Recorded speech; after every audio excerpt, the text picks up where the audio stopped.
when it comes to our proofs in this chapter, our goal for these proofs is to prove that triangles are congruent to one another.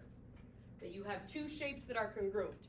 Now, there are a couple different ways we can do this. Option one is you can use the definition of what it means for shapes to be congruent, in which you show that every pair of sides and every pair of angles from one triangle is congruent to another.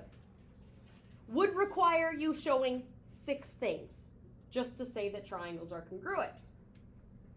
This is a little obnoxious.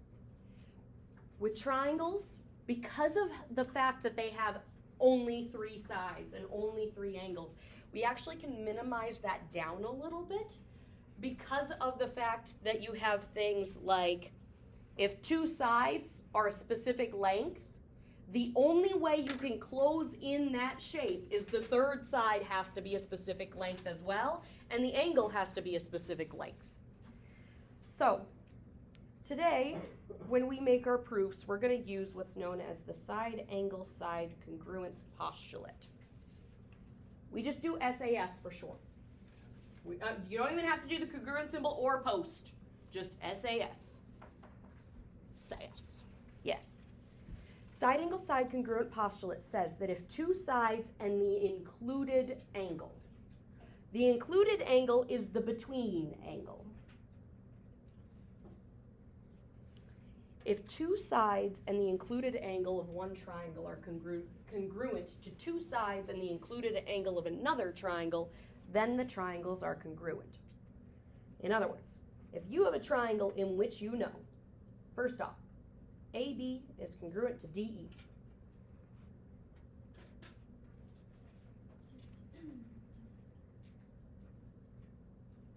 As well as BC is congruent to EF.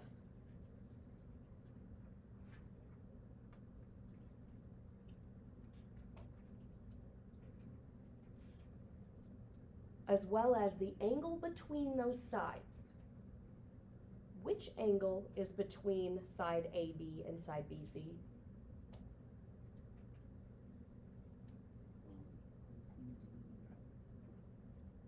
Angle between these 2 sides?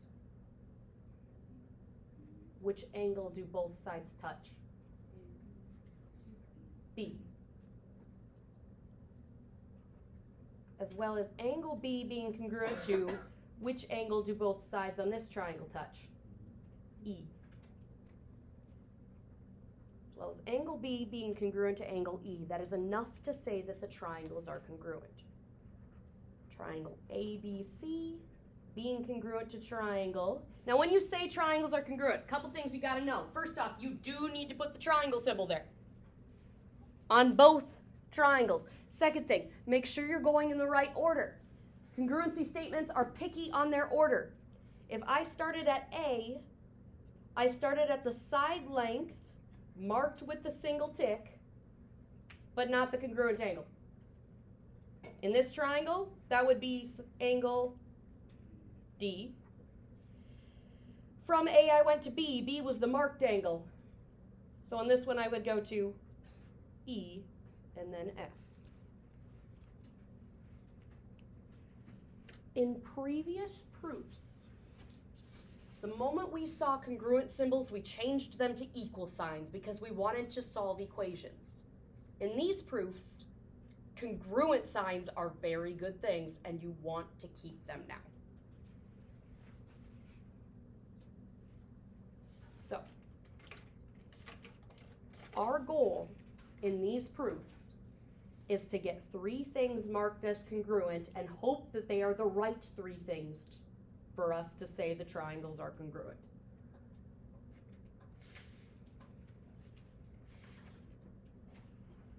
We still got our 2 columns. We still start with our given.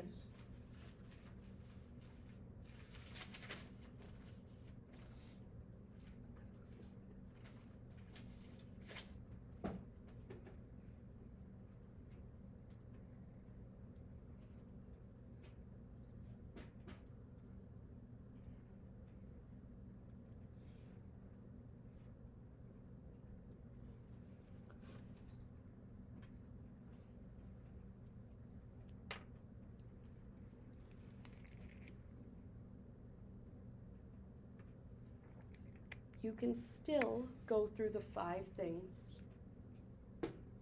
that you look for in a proof.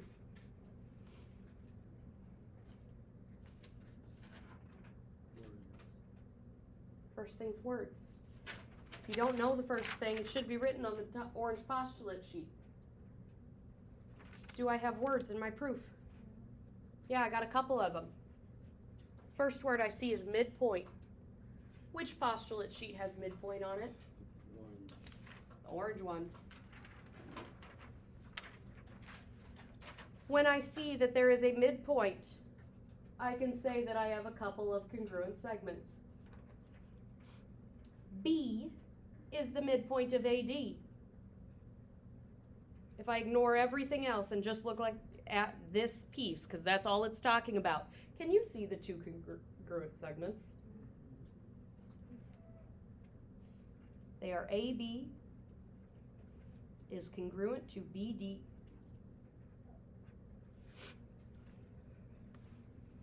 We used the word midpoint, and the word midpoint came up in what orange thing? The definition of midpoint. The moment you put a congruent symbol in your proof, mark it on the picture, it's going to make it a lot easier to tell what you're looking at. Segments, you put the tick marks. Angles, you put the angle marks. In this case, it was segments AB and BD. Okay. Was that the only word I had? No, I also have the word right angles. Now, you're going to find right angles 2 places on your postulate sheets. It's on your orange postulate sheet, and it's on the green one. Yes? Like the R, plus, like, let me, like, right angles. Like, where's the like, R? Yeah. Yep. I just shortened right angles to RT. So, you will find right angles in 2 places. This one, on your orange sheet, is the definition of right angle says the measure of an angle is equal to 90. On your green sheet, the word right angle is the first thing on your postulate sheet. It's the right angle congruence theorem. It says, if angle A and angle B are right angles, then the right angle congruence theorem states that if you've got 2 right angles, that those right angles are congruent angles.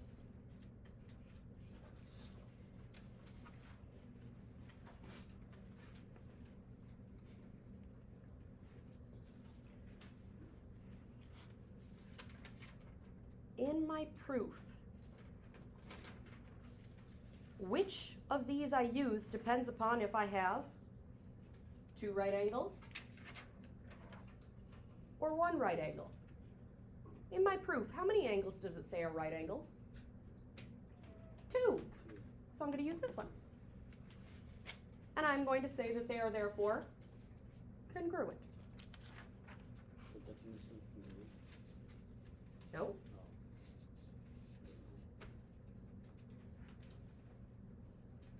Angle ABC is congruent to angle DBC. What theorem did we just use?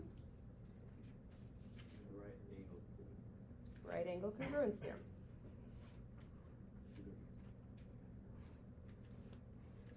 The moment you mark a congruent in your proof, mark it on the picture. Thankfully, ABC and DBC are marked with right angles already, so I can easily see them. But I'm going to change that marking to a congruent mark.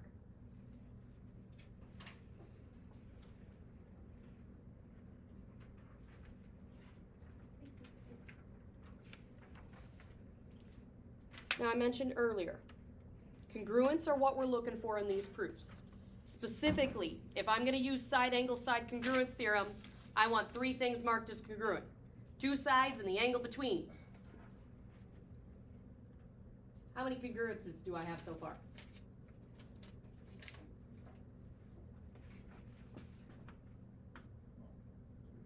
2. I want a third.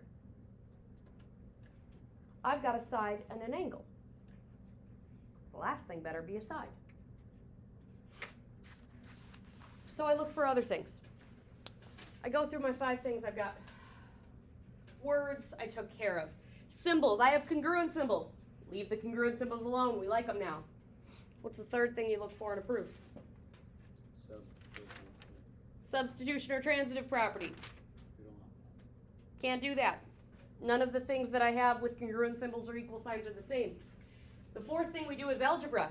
We don't do algebra in these proofs. The 5th thing you look at is a picture. We do have a picture.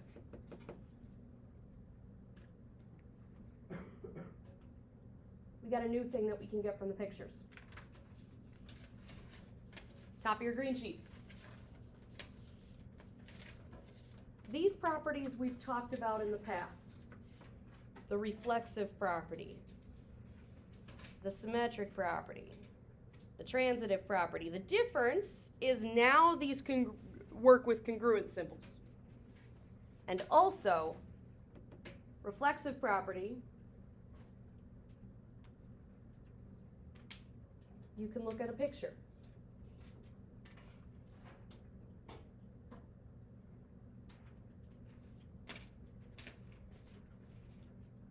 And you're going to look for, do the triangles share an angle or a side? If so, that's the reflexive property in action.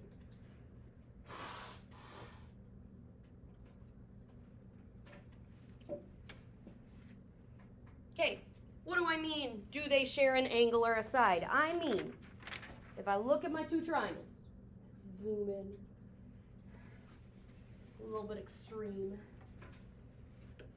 and if I highlight around the triangles, here's one triangle, here's the other triangle, is there some part of them that overlaps completely? What overlaps completely? The segment BC. That is the reflexive property. If they share that middle side, in this case, you can say that BC is congruent to BC. It's congruent to itself.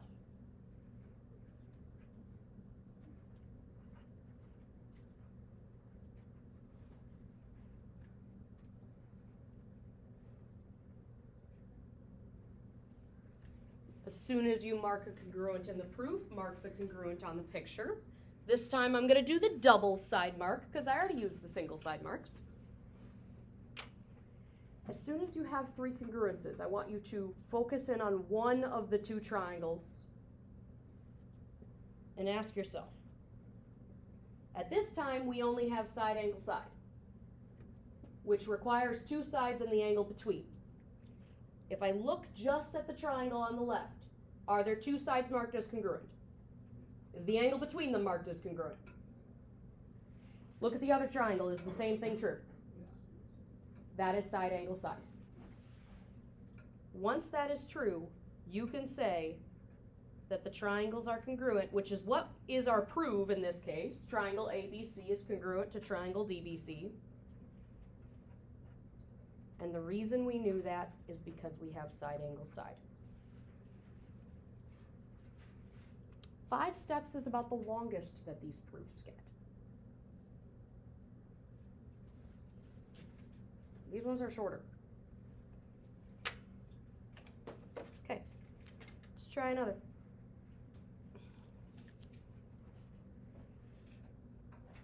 I start with my 2 columns.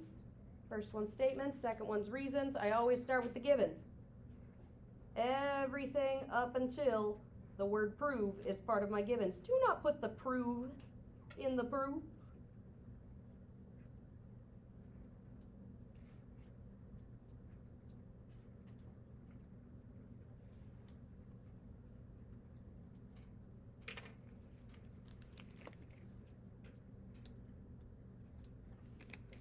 Do you notice that there's a congruent symbol in our given? As soon as you have a congruent symbol in your proof, mark it on the picture. We are told that the side BC is congruent to the side DA. That's that one and that one.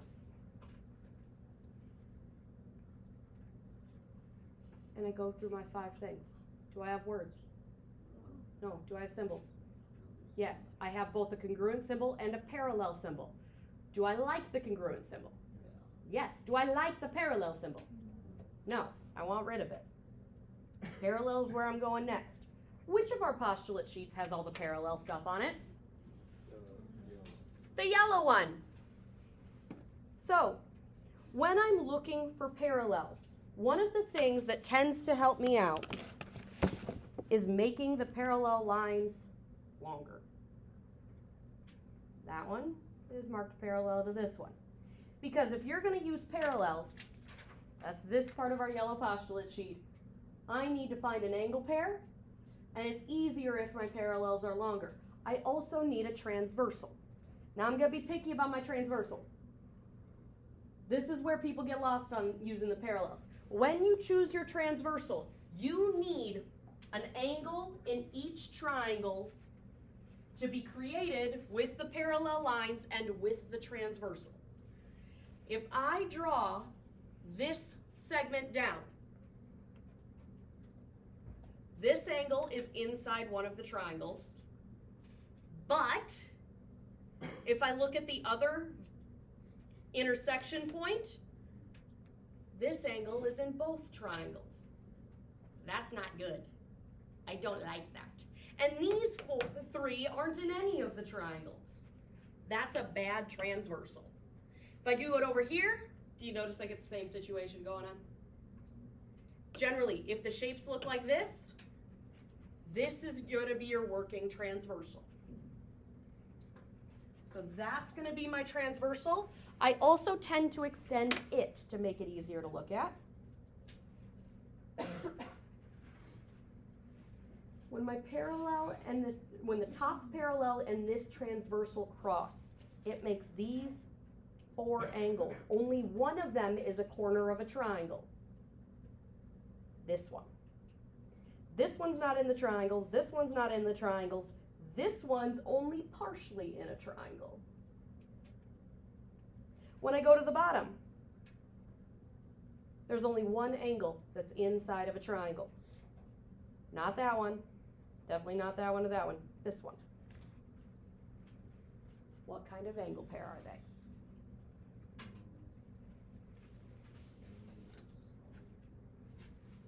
If you're not sure, use this to reference it. I'm here in alternate interiors. They line up with the location of 3 and 6, which are indeed alternate interior angles. By alternate interior angles, I can say those angles are congruent.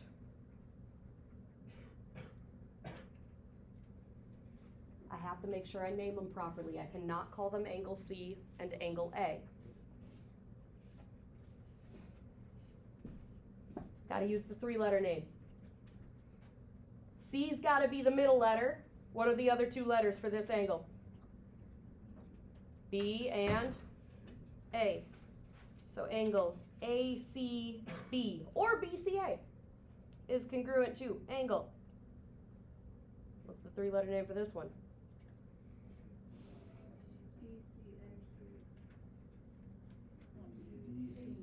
DAC or CAD. A's got to be in the middle. I got a congruent here. I mark it on my proof. I change those little dots to congruent symbols now.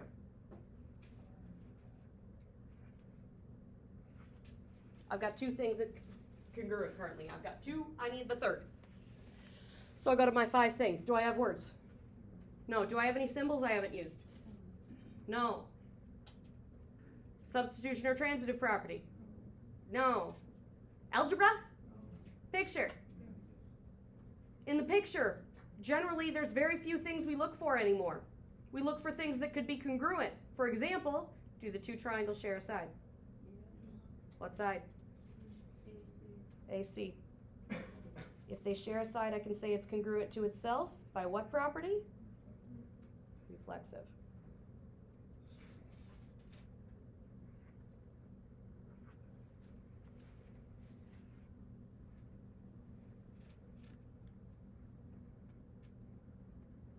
Congruent here. Mark it here. How many congruents do I have?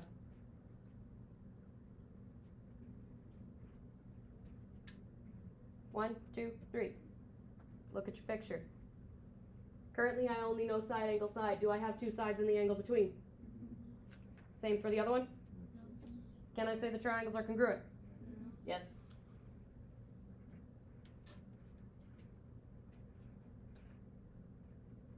Triangle ABC is congruent to triangle CDA.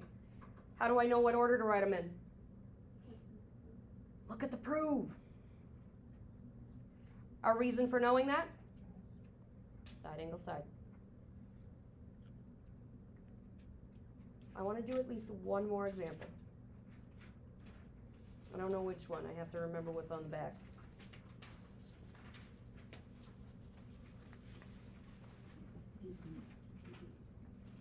Yeah, I want to take a look at D. We might go back and do C on Monday, but for now I want to take a look at D.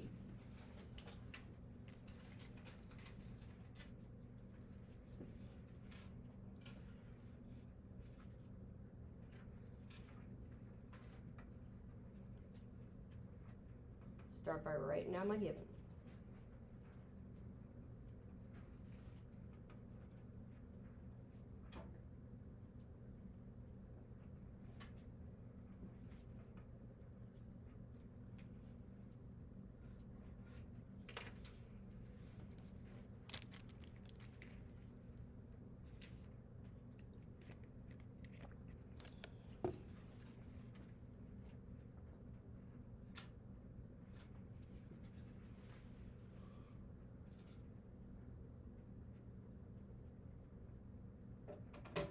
Did I start with any congruent symbols?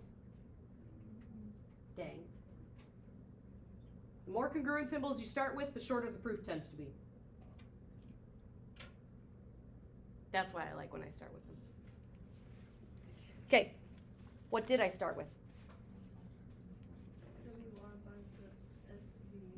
U is midpoint of WR, which means U is also midpoint of SV.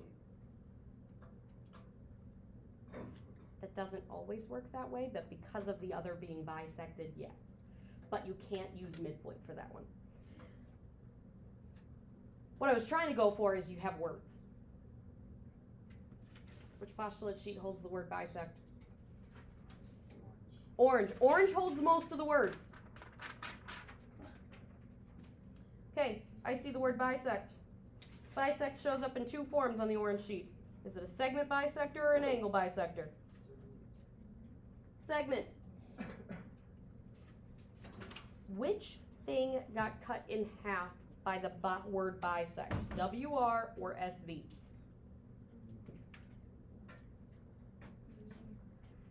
SV. This is the thing that got cut into two parts. So, we're going to look at SV. You don't have to outline it like I just did. I do that just to highlight it. We're looking at D. Okay, bisect means it got cut into two congruent parts. If it's a segment bisector, it got cut into two congruent segments. Do you see the two segments that this can become? What are they called? VU and US. Or SU and UV. I don't care which direction you go. VU congruent to US. What word did we use to come up with that? Was that the midpoint or the bisect? Bisect, so make sure you use bisect, specifically definition of segment bisect.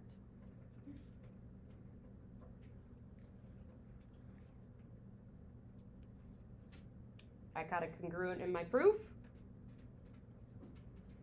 which means I mark a congruent on my picture.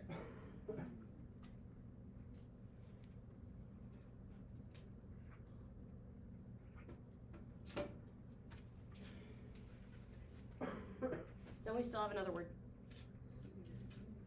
I got midpoint. This is focusing on WR. U is the midpoint. When you got a midpoint, it also makes two congruent segments. Do you see them?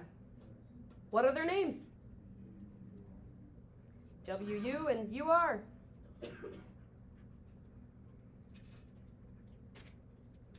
Don't forget the bars above your segments. This time we used the word midpoint, so make sure you write definition of midpoint. It's one of the most common things I've seen people messing up, is they write definition of midpoint when the word was bisect, or definition of bisect when the word was midpoint. Mm-mm.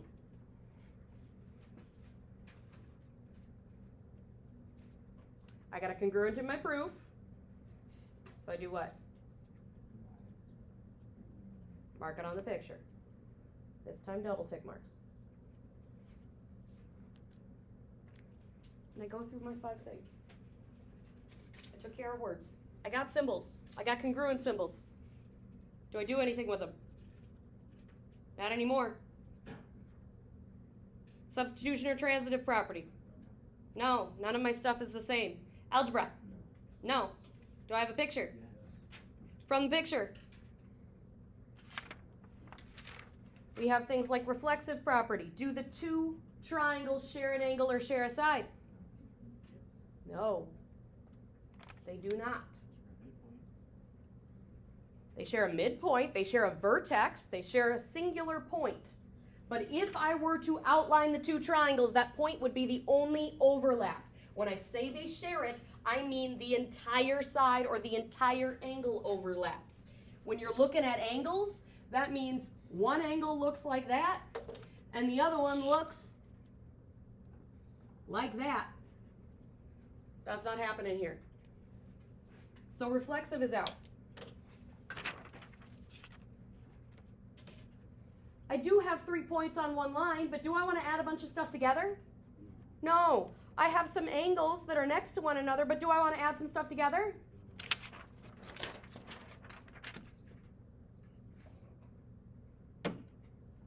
I do have some things that look like this, but do I want supplementary? I do have things that look like this. Do I want congruent? Yes, I do have vertical angles in this picture.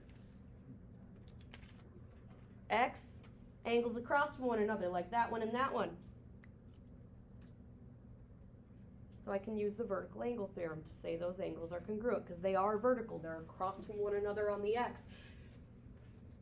Can I use the single letter name for that angle? No, because if you say angle U, I'm going to say which one? What's the 3-letter name for this one? WU, not R. WUR is the straight angle. WUS is that one. WUV. If I want this angle, its sides are these. Angle, WUV, is congruent to angle. What's the 3-letter name for that one?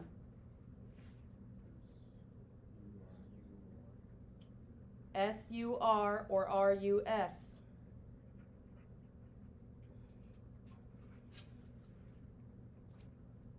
What did I use to get that? Vertical angle theorem. I got congruent here. I mark it in my picture. I notice I have 3 congruent symbols. Are they in the form of side angle side?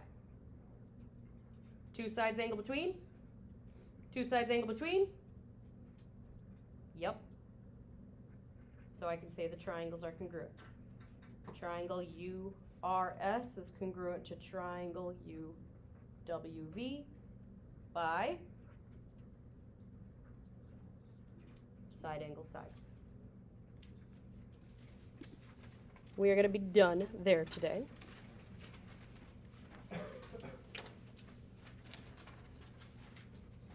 I'm going to write down the homework assignment.